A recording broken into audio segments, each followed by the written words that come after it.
What are the consequences of leadership not being decisive? Hi there, it's Andrew Bryant, and I'm coming to you from my studio here in Singapore. And you'll notice that we've jazzed up the LinkedIn live stream. I've had some time on my hands during the circuit breaker here and wanting to bring you a better streaming experience. And I'm using this, of course, in my virtual speaking, facilitation, coaching, and webinars. And tonight I am doing a webinar on the decisive leader.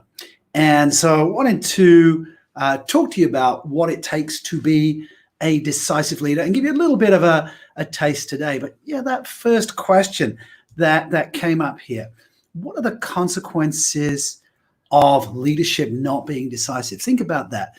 I mean, in this current pandemic, we have clearly seen different examples of national leadership around the globe, those that have been very decisive, those that have prevaricated, procrastinated, and we've seen a clear impact in organizations, how they have handled the decisions that they need to make in terms of moving work remotely, to move to distributed workplaces, how they've looked after their staff, their employees.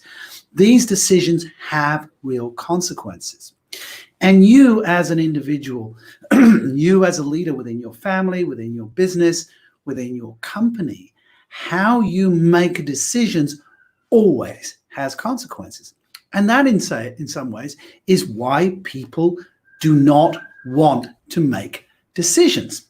They find themselves in the scenario that if they make a decision, that they're going to suffer the consequences of said.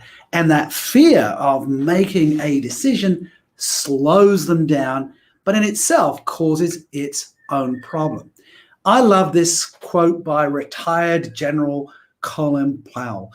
Being responsible sometimes means pissing people off. Well, of course it does. Every time we make a decision, we say yes to one thing, we say no to something else. I mean, that is always going to upset people, right? You are going to piss people off because not everybody's going to agree with your decision. However, if you don't make a decision, you're going to piss people off. All right. And if you don't make a decision, you're going to piss off the intelligent, committed, motivated people in your team. Have you been part of a team where you've been waiting for the leader to make a decision? They don't make them a decision. How does that make you feel? All right. And here's another quote from the great management guru, Peter Drucker, that management is doing things right. Leadership is doing the right things. So I shall be talking about the decisive leader. I'll be doing that tonight, Singapore time, 9 p.m. That will be 9 a.m. in the morning, Eastern Standard Time, about 1 o'clock in the afternoon today for the United Kingdom. You're probably not watching me right now. You're probably asleep. So it's the decisive leader. It's a live webinar. And I will be looking at how that you can be more decisive, because being decisive is, in fact, a mindset, isn't it? And that's what I'm good at, is helping people with mindsets as the expert on self-leadership, which is the practice of intentionally influencing your thinking, feeling, and actions towards your objectives. As the self-leadership coach, I work with leaders to help them be more decisive. And I'm going to share with you what makes a decision, what makes a good decision, how you will look at your information, how you will address unconscious biases, how you will deal with ambiguous decisions where it's not right or wrong.